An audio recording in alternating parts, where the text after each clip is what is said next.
हा रावस मासा आहे ताजा ताजा। तो आता मी कापून घेणार आहे। मस्त आज ताजा मिळालाय मला अलिबाग मार्केटचा आमच्या। आता हा कापणार आणि मी फ्राय करणार। आता हा रावस आपण कापून घेतलाय, धुवून घेतलाय स्वच्छ आणि आता हे मीठ टाकूया आपण ह्याच्यावरती आणि थोडीशी हळद आणि लिंबू पिळूया।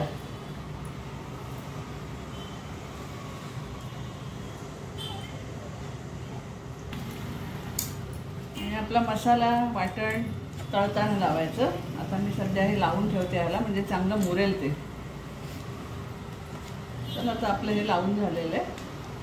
आपण 10-15 मिनिटं ठेवूया हे असंच। आता मी त्याच्यामध्ये वाटण घालते, मिरची, कोथिंबीर आणि लसूण हे वाटण घालते आणि थोडंसं मीठ घालते। मीठ लावलेलं आहे आपलं आणि लाल तिखट आहे, मिक्स मसाला आहे हा। आणि हे घेतलंय मी रवा आणि तांदळाचं पीठ, त्याच्यामध्ये मीठ, हळद आणि मसाला घातलाय। हे सगळं एक करते आता वरती लावायला त्याला तुकड्यांना। आपण ह्या तुकड्यांना हे लावून घेऊया पूर्ण। आपलं मीठ चांगलं ह्या फिशमध्ये मुरलेलं आहे।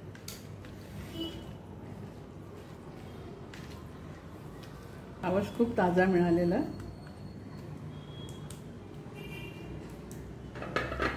आता हे रव्याचं आणि तांदळाच्या पिठाचं मिश्रण आहे, त्यामध्ये आपण एक एक तुकडे अशी पूर्ण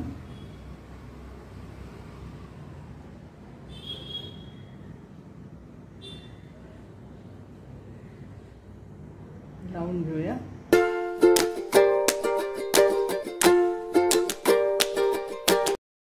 हे आपण इथे फ्राय पॅन तापत ठेवले, त्याच्यामध्ये तेल टाकले। हे आपलं चांगलं तेल तापलेलं आहे। या बघा ह्या तुकड्या आपण अशा हे करून घेतल्या, त्याला लावून रवा आणि हे त्याच्यात ठेवूया। मुद्दाम लहानच घेतला फ्राय पॅन, कारण तुकड्या पण आमच्या थोड्याच आहेत।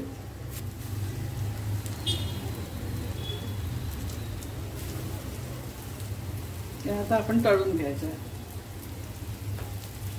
आपली एक बाजू झालेली आहे, आपण दुसरी बाजू करूया।